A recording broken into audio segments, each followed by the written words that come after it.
Simão Ribeiro.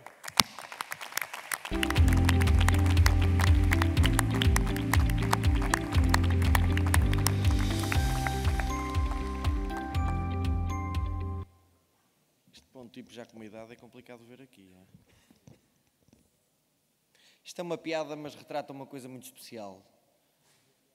Que sempre foram dizendo ao longo dos anos que os nossos momentos de entrada e os momentos de saída, e não sejam malucos, não confundam isto com mais nenhuma, se vão tocando e se vão confundindo. Não é hora de despedidas, de choradeira muito menos, mas é o início de um percurso, é o início do fim de um percurso político. O início do fim que nos faz pensar e que me faz relembrar muitas e muitas coisas num curto espaço de tempo. Já lá iremos, mais tarde, àquilo que será a análise política da vida da JSD. Mas de tudo aquilo que me tem vindo passado à frente, lembrado e relembrado, há um slogan muito especial que marcou a minha passagem nestes quase 18 anos na JSD. Havia um slogan antigo que se confundia com o slogan de uma marca de outra coisa qualquer, que era JSD, marca de gerações.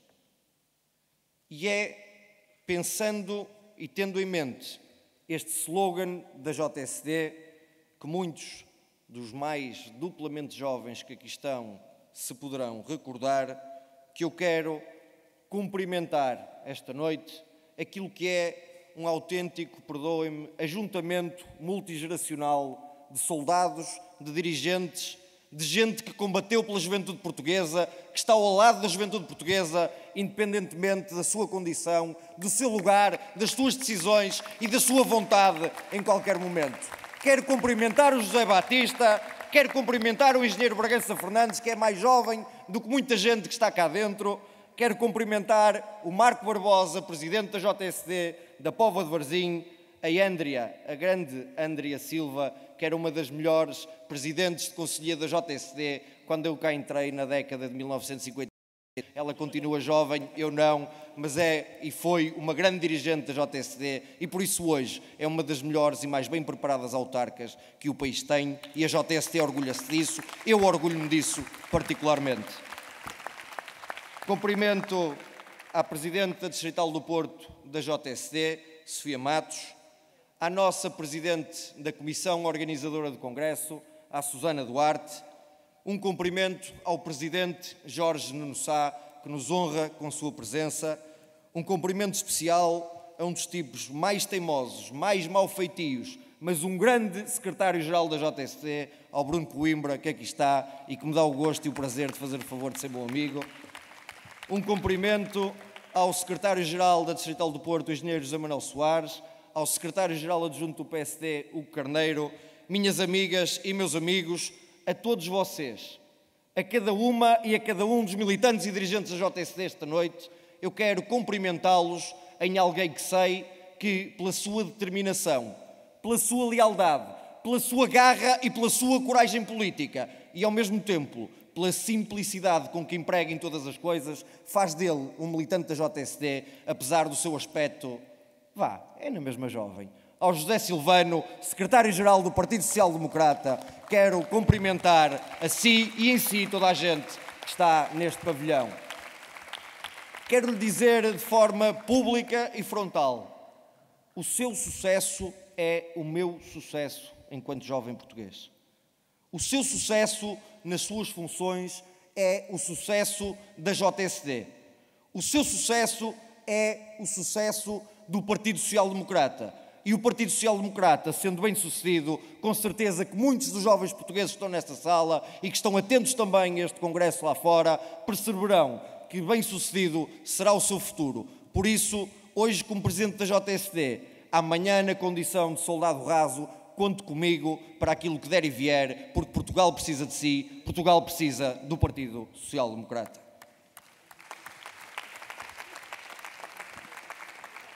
Minhas amigas e meus amigos, vocês bem como muitos milhares de jovens portugueses que passaram por um congresso da JSD, dispensam e não precisam que vos explique por A mais B porque é que estes são dias estimulantes e porque é que ninguém que por cá tenha passado a política é indiferente. Aqui debate-se. Aqui faz-se política. Aqui discutem-se ideias. Aqui discutem-se políticas públicas que melhor sirvam aqueles que são os reais destinatários destas discussões, os jovens portugueses e aqueles que estão lá fora, em geral, as pessoas e os portugueses. A qualidade da intervenção pública, a seriedade com que a fazemos, condicionam a confiança com que as pessoas depositam em quem escolhe ser ativo politicamente. E assim, indiretamente, condicionam a confiança que têm no regime da República Portuguesa. A credibilização da vida política e partidária é um imperativo para Portugal, com vista a garantirmos uma maior participação cívica e política dos cidadãos portugueses. Mas esta confiança e esta credibilização caem e podem entrar em falência se os agentes falham, mentem ou omitem factos de forma deliberada aos portugueses. Assim, a confiança no Estado e nas políticas desaparece quando desaparece a confiança nos agentes políticos. Temos, portanto, de procurar ativamente contrariar isso. E espero que este fim de semana seja uma injeção de confiança na política.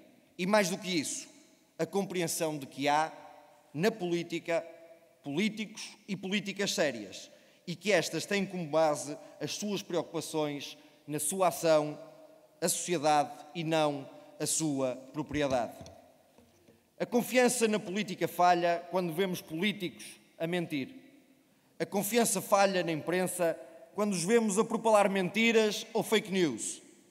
Mas a confiança nos políticos falha também quando, depois de afirmarem ou anunciarem propostas políticas, os resultados económicos ou os números ou até as posições públicas mostram resultados diferentes. Portanto, pensarão os portugueses, se não podemos confiar em uma parte da imprensa, porque manipulam a realidade conforme os seus próprios interesses, se não podemos confiar em grande parte dos políticos, porque manipulam essa mesma realidade consoante aquilo que nos dá jeito, em quem podemos nós, portugueses, confiar? Minhas amigas e meus amigos, procuramos, portanto, novas formas de fazer política, novas formas de comunicar na política e novas formas de atrair cidadãos para a política que vale a pena. A que é feita com seriedade, com factos, com a melhoria da qualidade de vida das atuais e das próximas gerações, sempre e sempre como fim último e fim principal. Na abertura deste congresso, eu espero que tenham a oportunidade de fazer política em liberdade de pensamento e em liberdade de expressão.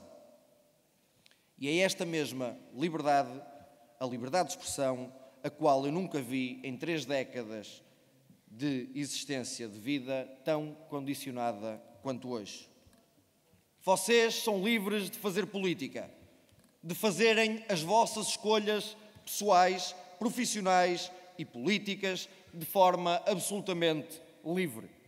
Mas é necessário que juntemos e juntos lutemos por garantir a transmissão dessas liberdades cívicas e sociais às gerações vindouras, contra um sistema político e social que ataca e restringe diariamente essas liberdades.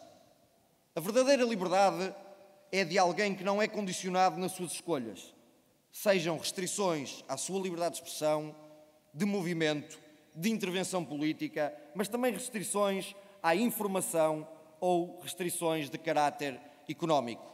O PSD, enquanto partido que não só apregoa, mas como pratica, sobretudo, a liberdade, sempre teve e terá este como um valor e o valor dos seus valores. O ser humano deve ser livre na busca da sua felicidade. E, portanto, temos que nos bater contra quem pretende restrições das liberdades humanas e por mais que se achem donos destas. E o sistema político tem agentes que tentam restringir essas mesmas liberdades. Um sistema que faz brotar produtos como Catarina Martins, que nos tentou esta semana convencer que não está ao lado do Governo depois do que o Governo fez na área da cultura, cortando o financiamento a meia centena de organizações de criação cultural pelo país, tendo acabado com o teatro profissional em Coimbra, na Covilhã, tendo acabado com o financiamento ao teatro profissional mais antigo, que é o Teatro Experimental do Porto. O Governo criou um problema na cultura, acreditando que, de promessa em promessa, conseguia fazer mais política cultural. Alimentou o problema e é incapaz de o resolver. Os resultados do chamado concurso-programa de apoio sustentado 2018-2021 da Direção-Geral das Artes serão responsáveis e responsabilizados pelo fim da atividade de 39 estruturas e projetos de criação cultural por todo o país. A visão deste Governo para a cultura mostrou-se meramente propagandística, com restrição de recursos em tempo de crescimento da economia, amputando a concepção cultural e a geração artística e mutilando, diria, a oferta cultural no território nacional. Podemos, portanto, considerar que falta confianças e razões para confiar neste Governo e na sua atuação no campo da cultura, a par do que tem acontecido, infelizmente, na saúde ou na educação. Como aqui já foi dito em parte, na saúde, onde vemos o caos instalado, tratamentos oncológicos infantis em situações de vão de escada, com demissões em direções clínicas por assumidas faltas de condições profissionais e humanas, com tempos de espera verdadeiramente vergonhosos, com dívidas a fornecedores a crescer, com a qualidade do serviço a decrescer. E quem sofre? Quem sofre são os mais frágeis, os mais doentes, os mais desprotegidos. Isto, minhas amigas e meus amigos, não é um combate partidário, é a luta por um país mais digno e que respeite mais, sobretudo, aqueles que sofrem. Na educação, onde vemos o Governo falhar sucessivamente a palavra às universidades, aumentando os custos salariais e não provendo a verba devida. Onde vemos o Ministro Manuel Leitor ser desautorizado em público pelo Secretário de Estado das Finanças, que mostra que, afinal, quem manda são e são sempre as finanças. Um Portugal onde um custo de um quarto para os filhos estudarem se está claramente a manifestar proibitivo para muitas famílias. Um país onde os professores são os únicos funcionários públicos com descongelamentos salariais e de carreiras distintos dos outros, mas obviamente para pior. Porque o PS não valoriza verdadeiramente os professores. Um Portugal onde a mobilidade social tem sido apenas no sentido descendente. Talvez seja essa a realidade paralela de Catarina, onde tudo está bem se a notícia é boa e tudo está mal se a notícia é má. O Bloco de Esquerda mais não é, atrevo-me a dizer, e perdoem-me a frontalidade, do que um parasita do sistema político, que joga sem ideologia, sem seriedade e sem coluna vertebral. Perdoem-me a expressão, mas a coluna vertebral do Bloco de Esquerda mais se assemelha à de uma anêmona. A transparência é uma regra da democracia, porque é um princípio sem o qual a confiança e a esperança no nosso modelo social desaparecem. E o que o Bloco de Esquerda faz é inventar um país à medida das suas necessidades políticas, fazendo de conta que é governo ou fazendo de conta que é oposição, consoante aquilo que são as manchetes mais úteis do dia. Estas não são senão estratégias de spin político, com o fim de desviar a atenção de assuntos importantes. E é por isto que a JSC e o PSD têm a obrigação de explicar aos portugueses, em todo lado, porque é que a geringonça é má para o país. Porque é que os acordos entre a extrema-esquerda e o PS podem beneficiar alguns ciclos de poder, mas prejudicam o interesse nacional. O Governo só toma decisões em função de uma só coisa: a sua própria sobrevivência política. É essa a única razão das suas decisões, pondo de parte o interesse público e o futuro do país. E é contra isso que nos batemos, contra os interesses particulares em detrimento dos interesses públicos. Da nossa parte, a verticalidade tem que ser a palavra de ordem. Continuaremos a assumir aos portugueses as opções fáceis, mas, acima de tudo, continuaremos a assumir as posições difíceis. O que jamais faremos é virar as costas aos portugueses, porque estes sabem que sempre que o PS faz bagunça, sempre que o PS atira o país ao charco, é ao PSD que recorrem para recuperar a face e para que recuperemos a nossa credibilidade. Senhor Presidente da Mesa do Congresso, minhas amigas e meus amigos, não há maior responsabilidade do que sermos o partido em quem os portugueses confiam sempre que vivem situações de dificuldade. O partido da responsabilidade, da seriedade, o partido que põe sempre e sempre o interesse do país em primeiro lugar.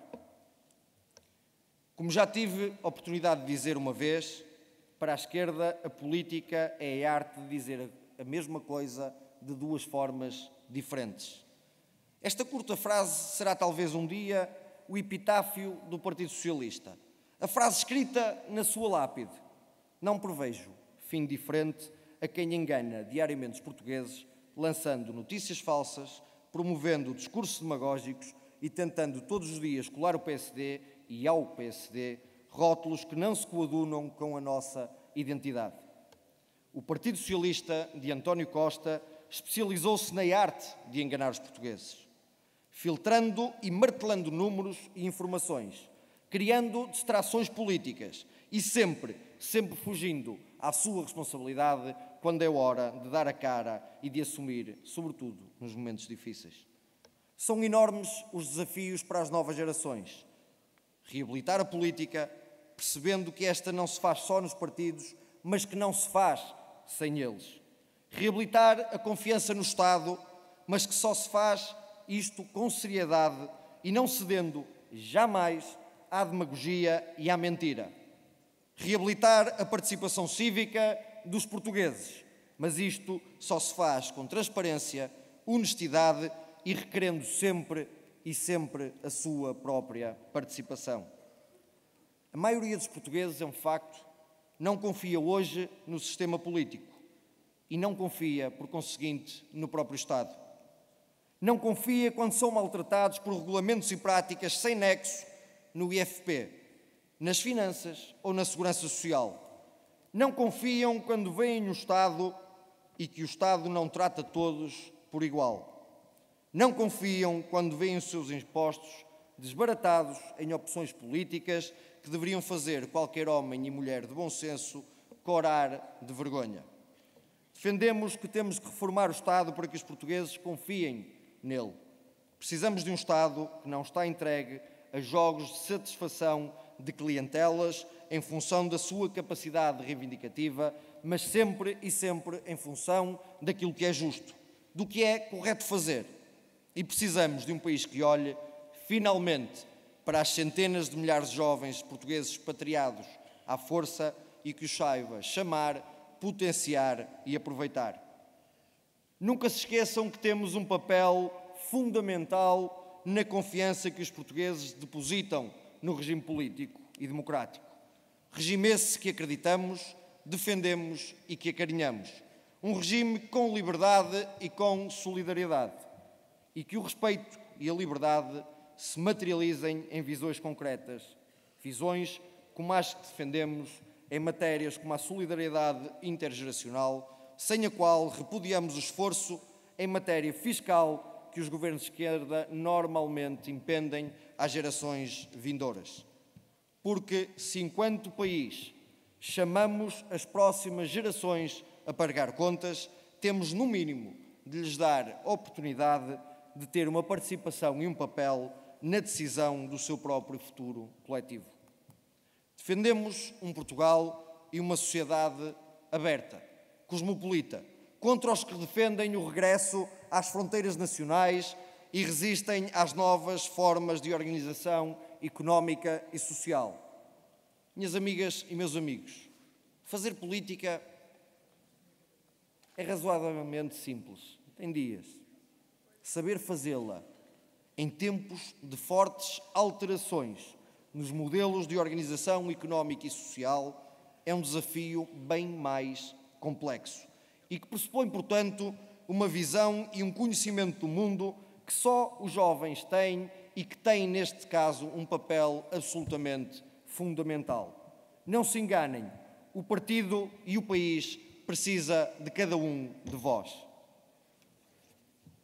Da mesma maneira que usar um cravo na lapela diz pouco sobre defender a liberdade nas decisões de todos os dias, não é pelo Partido Socialista dizer que a defende que deixa todos os dias de ser mais centralista e executando na prática o contrário do que gosta de apregoar, mas que, como o cravo, fica sempre e sempre apenas na sua lapela.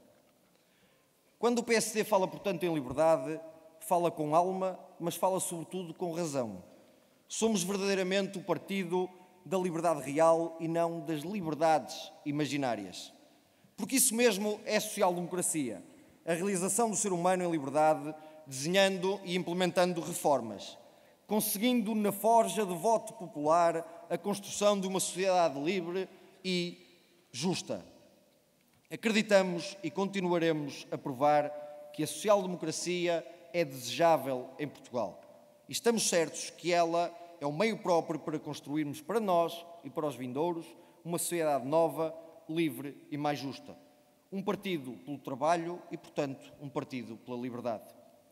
E o papel de cada um de nós, a responsabilidade individual que temos nesta construção coletiva é aquela na justa e na mesma dimensão em que somos chamados hoje e neste fim de semana a colaborar. Senhor Secretário-Geral, reitero aquilo que já foi dito pelo Senhor Presidente da Mesa do Congresso. Pode a liderança nacional estar descansada. Encontrarão seguramente cá dentro jovens de elevadíssima qualidade, de elevadíssima predisposição e de elevadíssima dedicação à sua estrutura de juventude, ao seu partido e, sobretudo, à sua geração. Enalteço a vossa participação neste Congresso da JSD. Para mim, vocês são um exemplo porque nunca e nunca se deixam acomodar. Escolheram participar. Não se deixam enganar facilmente. Escolheram querer saber mais, mantendo dentro ou fora do PSD e da JSD um espírito crítico e interventivo, pois estou certo que todos nós, enquanto país, precisamos muito, mas muito, da vossa intervenção política. Termino, Sr. Presidente, dizendo o seguinte: para mim, e estou certo que para a JSD e para o PSD, a pessoa é a medida e o fim de toda a atividade humana. E a política tem de estar ao serviço da sua inteira realização.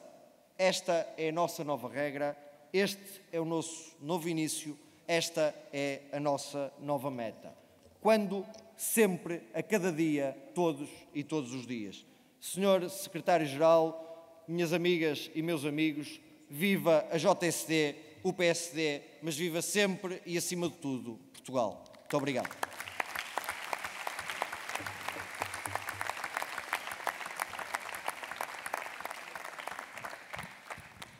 Meus caros companheiros, obrigado, Simão.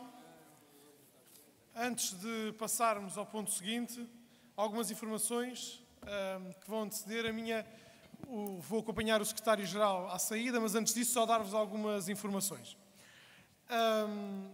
Quero, em primeiro lugar, agradecer aos voluntários que vão estar connosco a trabalhar durante estes dias e são eles os responsáveis por termos este Congresso a funcionar em pleno. A todos eles, muito obrigado. Essencialmente o Distrito do Porto.